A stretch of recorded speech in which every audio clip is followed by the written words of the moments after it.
ये जीव सारी उम्र तरसता रहता है।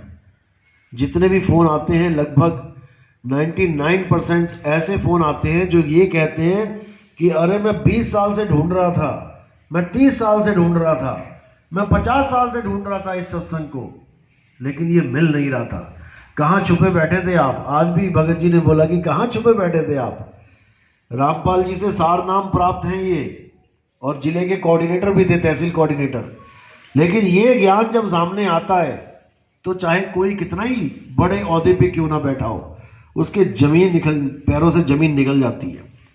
क्योंकि ये मूल ज्ञान ऐसा ही ज्ञान है जिसको सुनने मात्र से ऐसे रोंगटे खड़े हो जाते हैं कि पता नहीं ये मेरे लिए ही बोला जा रहा है। सारा ज्ञान आपके अंदर ये समा जाता है और ये आत्मा तक समाता है। ये ऐसा ज्ञान है, एक बार इस रंग में जो रंग जाता है फिर उसे और कोई रंग नहीं चढ़ता। तो इसीलिए ये मूल ज्ञान बहुत बहुत ज्यादा दिव्य ज्ञान है। ये मत समझो कि तुम एक आम जीव हो कि हाँ कोई यूट्यूब पे चैनल सुन लिया, हाँ मैंने सुन लिया।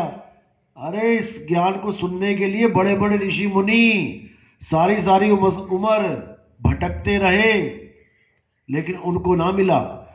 महात्मा बुद्ध जैसे कितने गुरु धारण कर लिए, कितने छोड़ दिए, उन तक को यह सत्संग नहीं मिला जिसको आधी दुनिया पूज रही है।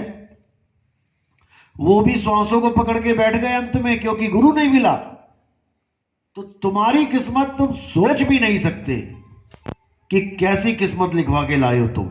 लेकिन अगर इस ज्ञान को समझने के बाद भी विचलित हो जाओ तो याद रखना, ऐसी फूटी किस्मत भी किसी और की नहीं होगी जैसी आपकी होगी। इस ज्ञान को अंतर मन तक, आत्मा तक बसा लेना है।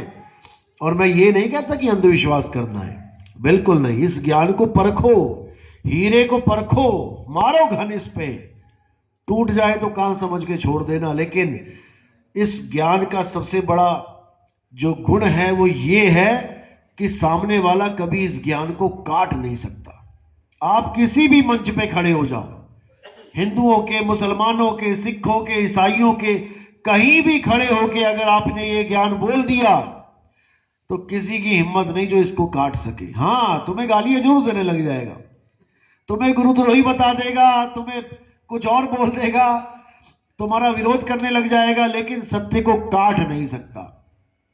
बस इसका यही सबसे बड़ा गुण है। तो साहिब कहते हैं कि काल भगवान ने 12 पंथ चलाए, यानी 12 प्रकार की अलग अलग भक्तियां मेरे ही नाम पे इस जीव को पकड़ा दी। और अब 12 से 12 लाख हो गए, दुनिया भर के पंथ चल पड़े, अलग अलग विधियां बताने लगे, उसमें भी मिश्रित ज्ञान कर दिया, थोड़ा सा इधर से उठा लिया, थोड़ा सा उधर से उठा लिया। लेकिन साहिब कहते हैं ये 12 पंथ ये तब तक ही चलेंगे जब तक मेरा पंथ उजागर नहीं हो जाता। और ये चले, आज तक यही चल रहे थे। 12वां पंथ गरीबदास जी का पंथ था। गरीबदास जी के पंथ में भी मनमुखी जीव आए और उन्होंने सारी भक्ति को जीरो कर दिया।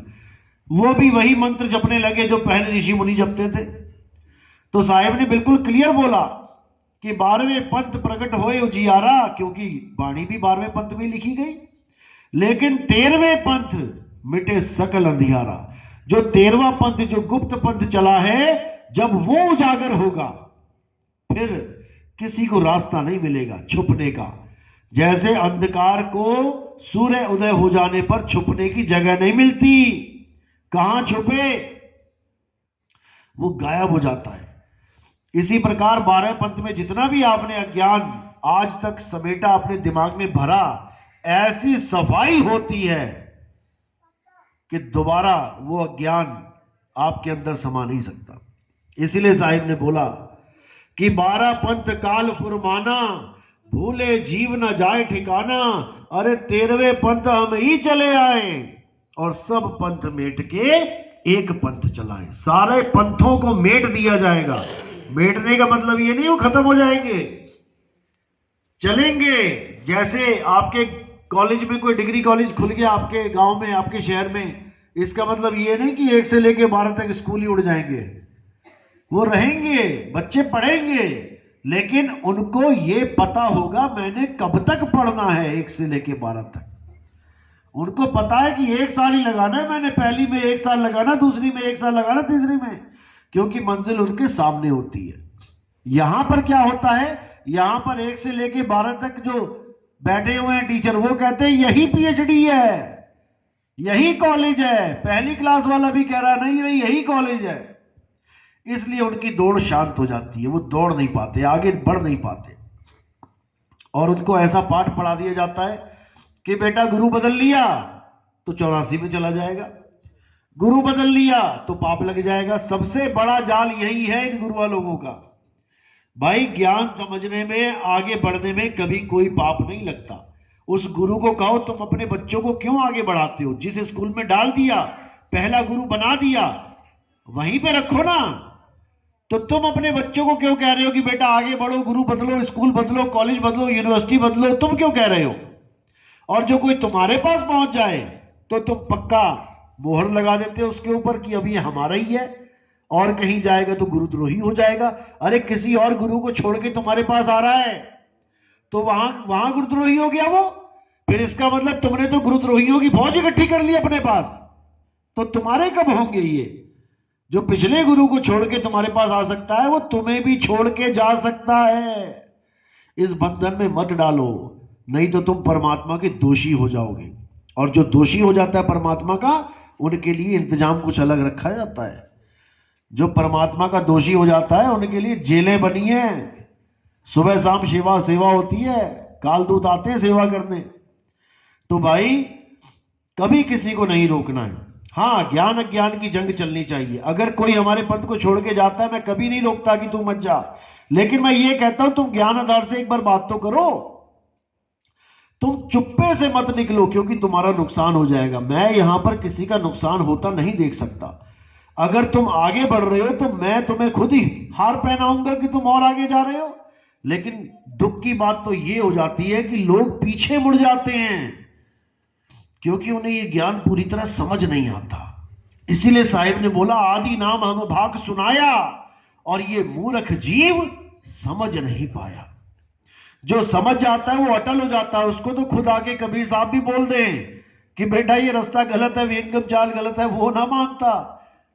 और जिसको नहीं समझ में आता वो किसी आम आदमी के कहने में भी विचलित हो जाता है।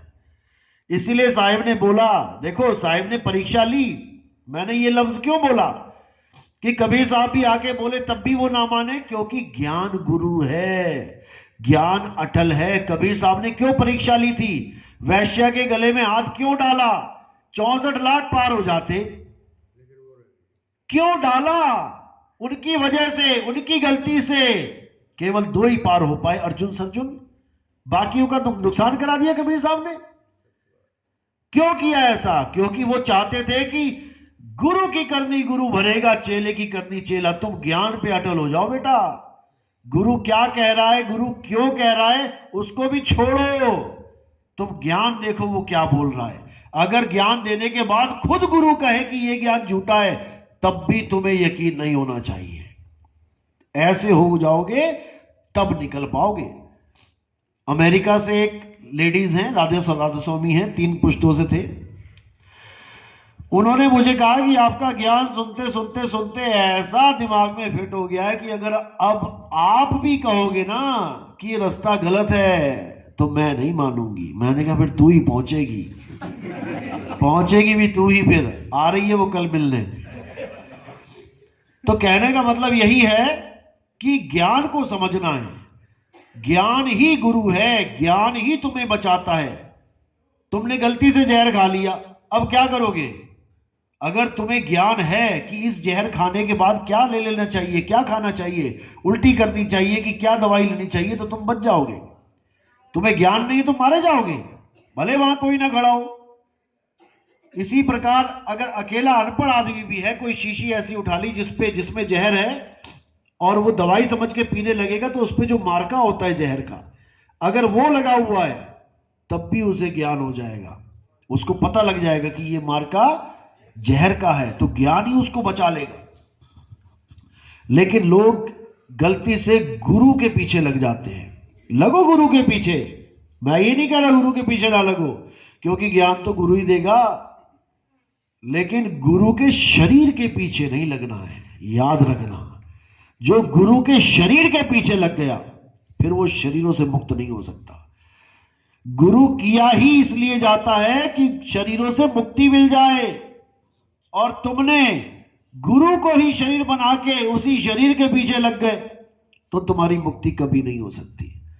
इसीलिए कबीर साहब ने देही को बिल्कुल अलग करके बताया है और ज्ञान को बिल्कुल अलग करके बताया है। देही को सतगुरु कहे, यह है धूधर ज्ञान, और चार दाग आवे नहीं, वाह को सतगुरु जान।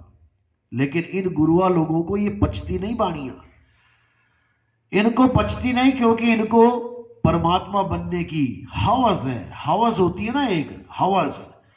चलो गुरुजी को माथा टेक दिया, हार पहना दिया, ठीक है, समझ में आता है, मान सम्मान कर दिया, लेकिन इनका पेट इतने में नहीं भरता। ये कहते हैं आरती होनी चाहिए मेरी फोटो की भी, और दिन में 3-3 बार तुमसे आरती करवाते। किसकी? इस चेहरे की, इस नाशवान चेहरे की, जो मिट्टी का चेहरा दे दिया इस काल भगवान ने, उसी चेहरे की आरतियां करवा रहे हो। समझ नहीं पा रहे हो कि ये चेहरा एक मिट्टी से ज्यादा कुछ नहीं है। अभी कोई खाल खींच दे, कोई जानवर ही आके काट ले तो ऐसी भैड़ी शक्ल हो जाएगी तुम अपनी शक्ल ना देख पाओगे। कोई तुम्हारे चेहरे पे तेजाब फेंक दे तो ऐसी सड़ी हुई शक्ल हो जाएगी कि तुम्हें घिन आने लग जाएगी अपने चेहरे से। तो क्या उसकी भी आरती करवाओगे अगर तुम गुरु है तो? लोग नहीं समझ पा रहे हैं, लोग शक्ल से आगे नहीं जा पा रहे हैं। शक्ल से ऊपर उठना पड़ेगा, देह से ऊपर उठना पड़ेगा, तब जाके विदेह को समझोगे। विदेह यानी आत्मा, आत्मा ही विदेह है और शब्द ही आत्मा है, शब्द विदेह। इसको समझाने के लिए इतने बड़े बड़े ग्रंथ रच डाले, लेकिन ये जीव नहीं समझ पाया। इसीलिए बोला शब्द शब्द सब कोई कहे, और वह तो शब्द विदेह और जीबा पे आवे नहीं, निरख परख कर ले। वो जीभ पे नहीं आता, ये आत्मा जीभ पे नहीं आती। इस आत्मा के द्वारा सारा ज्ञान इस दुनिया में प्रचारित होता है, लेकिन ये जीभ पे नहीं आती। इसके कारण जीभ चलती है, इसके कारण मुंह चलता है, इसके कारण सारे शब्द अक्षर निकलते हैं, लेकिन ये समझ नहीं पाता जीव कि ये मेरे ही द्वारा सारे अक्षर बनाए जा रहे हैं, और इन्हीं शब्दों में उलझ के रह जाता है। लेकिन साहिब ने इसमें भी कोई कसर नहीं छोड़ी समझाने में। साहिब कहते हैं हम है शब्द शब्द हम माही, शब्द से भेद और कछु नहीं। तो जो शब्द है वो हमारी आत्मा है, और जितने भी 52 अक्षरी शब्द हैं ये सब हमसे ही उत्पन्न हो रहे हैं, हम ही बना रहे हैं, लेकिन हमें समझ में नहीं आ रहा। तो सारा भेद शब्द का ही है। साहिब के आने का मकसद भी शब्द का ही ज्ञान देना था। शब्द शब्द बहु अंतरे, सार शब्द मत लीजिए, कहें कबीर जहां सार शब्द नहीं, दृग जीवन सो जीजिए। कबीर साहब के आने से पहले भी बहुत से शब्द थे, तो ये नहीं कि कबीर साहब ने आके शब्द का ज्ञान दिया। शब्द बहुत से थे, शुरू से अंत तक शब्द ही चल रहे थे, लेकिन कबीर साहब को इस दुनिया में आना पड़ा केवल शब्दों को खत्म करने के लिए, इन शब्दों के जापों को खत्म करने के लिए। इन्हीं शब्दों की वजह से, इन्हीं मंत्रों की वजह से हमें बार बार लख 84 में जाना पड़ रहा है। राम नाम हम इसलिए जपना चाहते थे कि हमें मुक्ति मिले, लेकिन राम नाम ही बंधन का कारण बन गया।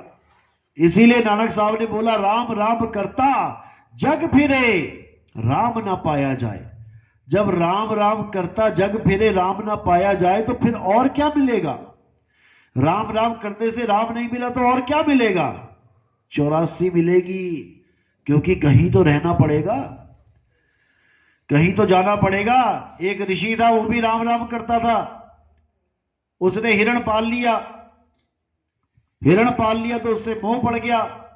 अंत समय में जाते जाते उसका ध्यान हिरण में अटक गया, और राम राम की जितनी कमाई थी वो झूठी पड़ गई, और जो अंत मता सो गता वो लागू हो गया, और उसको हिरण की जून में जाना पड़ा।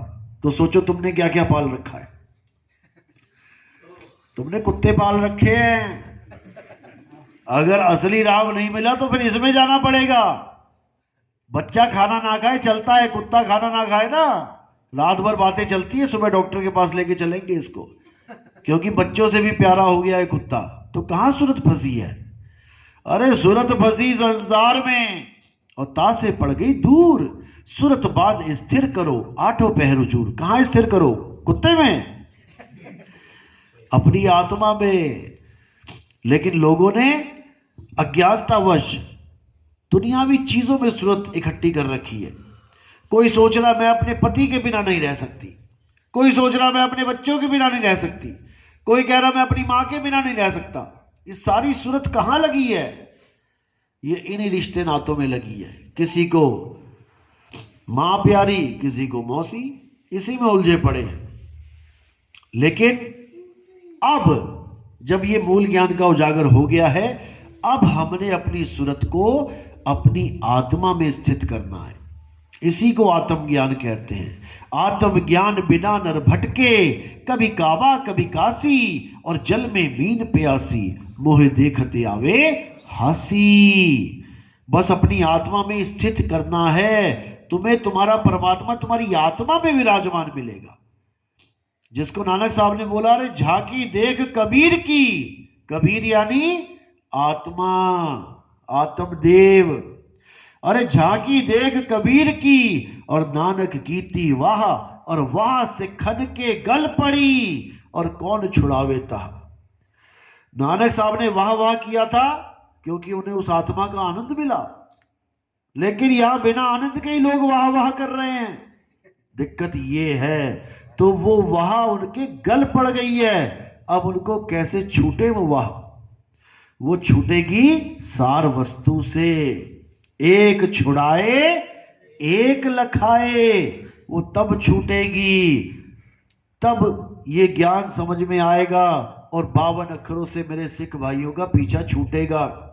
नहीं तो सारे ही लगे हुए हैं 52 अक्षरों में, और बाणी भी पढ़ रहे हैं कि 52 अक्षर लोक तरह सब कुछ इन्हीं माही, ये आखर खिर जाएंगे।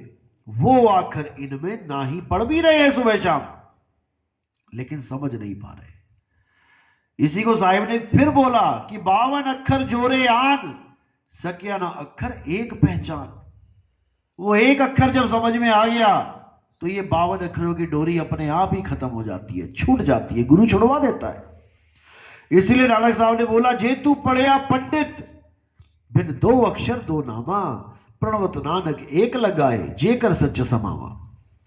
कि अगर इन 2 अक्षरों में से तुझे ऐसा गुरु मिल गया जो एक नकली अक्षर को छुड़वा दे, तो जो एक अक्षर बचा उसी से तेरा कल्याण हो जाएगा। उसी एक अक्षर के लिए क्या बोला?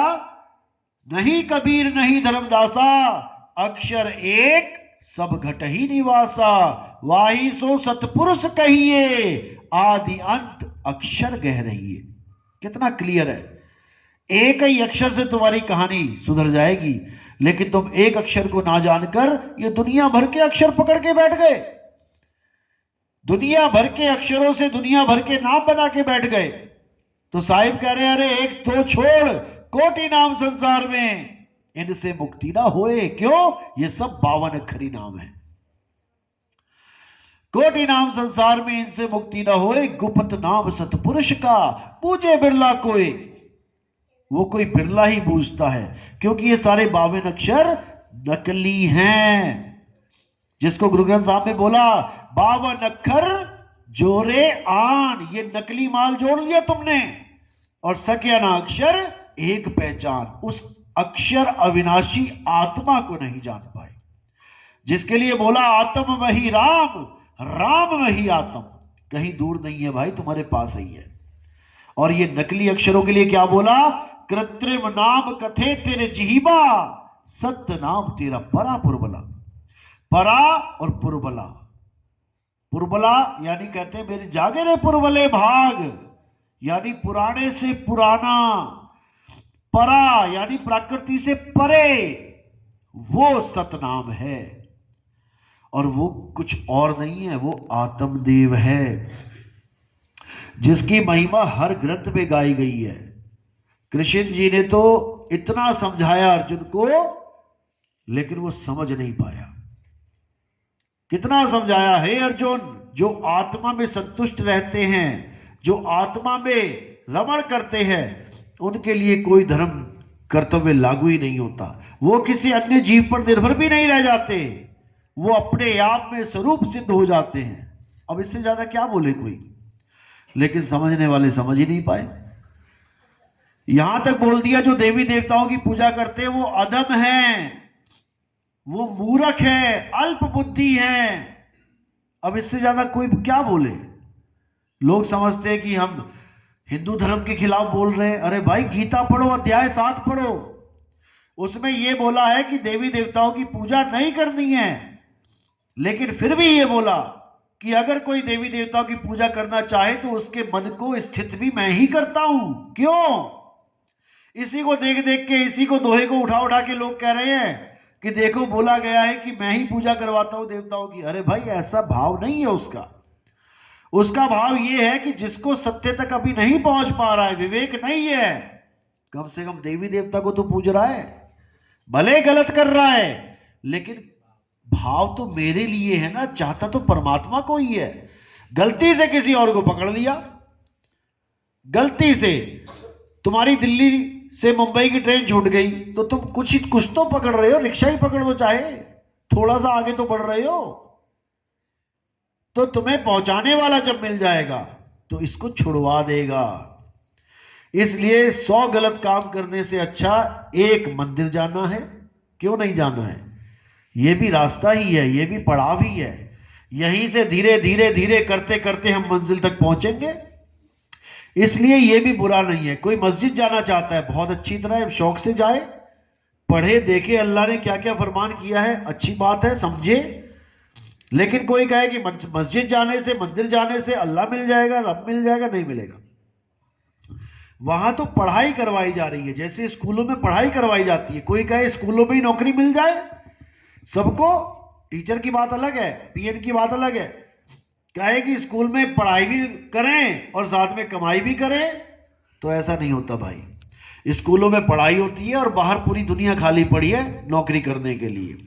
इसी प्रकार मस्जिद, मंदिर, गुरुद्वारों में आपको ज्ञान मिलता है, लेकिन परमात्मा आपको आपके घर में मिलेगा। याद रखना इस बात को। क्यों? क्योंकि वो आपसे जुदा ही नहीं है। आप घर में जाके बैठोगे, वो आपके पास ही है। हृदय नाम ध्याओ, घर बैठे प्रभु पाओ। बिल्कुल क्लियर है, कहीं जाने की जरूरत नहीं है। बस अपने आत्मा को खोजना है। वो को कहां ढूंढे रे बंदे, मैं तो तेरे पास में। बस इन गुरुओं से यही पूछ लो कि वो पास में जगह है कहां। अभी दूध का दूध, पानी का पानी हो जाएगा। वो पास में कहां है, बस कहानी खत्म। और बाणी ये रोज गाएंगे आरतियों में। तो कह रहे नाम है जप में, नाम है तप में, ना एकांत निवास में, और खोजी हो तुरंत मिल जाऊं एक पल की तलाश में। एक पल में भेद पता लग जाता है मेरा परमात्मा कहां है। उसके बाद आपकी कमाई शुरू होती है। यानी आपको बताने वाले ने बता दिया कि इसके नीचे पानी है, केवल बताने से मिल जाएगा क्या पानी? उसके बाद खुदाई शुरू होती है। कोई पहाड़ पे खड़ा होकर पूछ रहा था पानी कहां है, तो पहले उसे पहाड़ी खोदना पड़ेगा पूरा। यानी अपने अपने संस्कार होते हैं। किसी की सूरत बहुत कम भटक रही है, किसी की बहुत ज्यादा भटक रही है। कोई अपने परिवार से इतना इमोशनल टच है कि हल्का सा कुछ होता है और उसकी सूरत बिखर जाती है, उसको टाइम लगेगा भाई। और कोई ऐसा है जिसको कोई फर्क ही नहीं पड़ता, जो आया ही परमात्मा के लिए, उसकी सूरत जल्दी लगेगी। ये सब अपने अपने संस्कार हैं, मालिक की दया है। दया तो उसकी सब पे बरस रही है, लेकिन तुम्हारा बर्तन ही उल्टा है तो दया भी क्या करेगी? बारिश हो रही है लेकिन मटका ही उल्टा कर रखा है। अब इसको जब घुमाओगे तो समझ में आएगा। तो कहते हैं उलट समानी आप में प्रगटी ज्योत अनंत, साहिब सेवक एक संग खेले सदा बसंत। फिर ऐसा बसंत होएगा, फिर पतझड़ होगी नहीं, लेकिन तब होगी जब उसकी दया होगी। इसलिए आपने विवेक लगा के ये देखना है कि मैंने जो रास्ता चुना है वो सही है या नहीं। इससे ज्यादा आपने कुछ नहीं करना है। उसके बाद तो बस मालिक पे विश्वास करो और चल पड़ो। कहें कबीर सुनो भाई साधो, मैं तो हूं विश्वास में। कितने साल के लिए विश्वास रखना है? कहीं तो 2 साल में उब गए। अरे भाई 2 साल हो गया, अब विश्वास भी क्या करेगा जब कुछ मिल ही नहीं रहा है। अच्छा 2 साल के लिए आए थे तुम यहां पे। ऐसे भी लोग हैं। तो कहते राम नाम रटते रहो जब लग घट में प्राण, और कब हो दीन दयाल के भनक पड़ेगी। कभी बाप को नहीं बोलोगे अरे बाप मेरे वसीयत कर दे मेरे नाम पे, कितने साल लटकाएगा? वो कहता आखिरी समय में करूंगा, रहना है रह, भागना है भाग, जब मरने लगूंगा तब लिखूंगा वसीयत, अब कर लो। अरे दुनियावी बाप से तुम उसकी जायदाद नहीं छीन सकते, तो वो तो मालिक है कुल का, उससे तुम क्या छीनोगे? उसको तुम क्या डरावा दे रहे हो मैं छोड़ के चला जाऊंगा? जाओ। अरे द्वार धनी के पड़े रहो और धक्का धनी का खाओ, कब हूं धनी निवाजी हैं जो दर छाड़ना। तो बाप के पैर दबाते रहोगे तो अंत समय में भी अंगूठा लगा के चला जाएगा तुम्हारे नाम पे, करोड़पति हो जाओगे बैठे बैठाए, नहीं तो 200-300 कमाते रहो रोज के। तो बात इतनी सी है भाई, उस पर विश्वास करना है तो अटल विश्वास करना है। शीश काट जो भूई धरे तो बैठे घर माही। इस घर में आने का फार्मूला यही है, उसूल यही है। आना कबीर पंथ में खाला का घर नहीं। मौसी क्या नहीं जा रहे हो, ये आए नाम लिए और साल में कहो जी बोर हो गए जी, कुछ होता तो है नहीं। तो भाई ये सब मालिक की दया पे होता है। पात्र बनो, सुपात्र बनो। अभी पूछो कितनी देर भजन करते हो? अरे भजन तो मैं कर नहीं पाता, लेकिन 3 साल हो गए नाम लिए, मैं बैठ तो पाता नहीं हूं। सूरत मेरी फंसी हुई है संसार में, विकार दुनिया भर के हैं, लेकिन मालिक का दोष है, परमात्मा का दोष है, आपका दोष है, मुझे परमात्मा नहीं मिल रहा। ऐसा नहीं होता है। मारी दी लागी नहीं भक्के नाल में फूक, और गुरु बेचारा क्या करे जो चेले में है चूक। बात इतनी सी है, अगर तुम में इतने गट्स नहीं है कि तुम कुछ ऐसा कर पाओ, तो कम से कम शांति तो बनाए रखो, धीरज तो रखो, विश्वास रखो। अगर उसने बाह पकड़ाई है तो वो खींचेगा भी, वो डूबने नहीं देगा। मेरे सतगुरु पकड़ी बाह, नहीं तो मैं बह जाता। तुम्हें सोचो कहां से निकाल के कहां खड़ा कर दिया। अगर ना तुम्हारे ऊपर उसकी दृष्टि होती, तुम्हें निकालता वो। अगर तुम्हें निकाला है तो इसका मतलब तुम नजर में हो उसकी, वो तुम्हें लेके जाएगा। ऐसा हो नहीं सकता कि वो तुम्हें छोड़ जाए।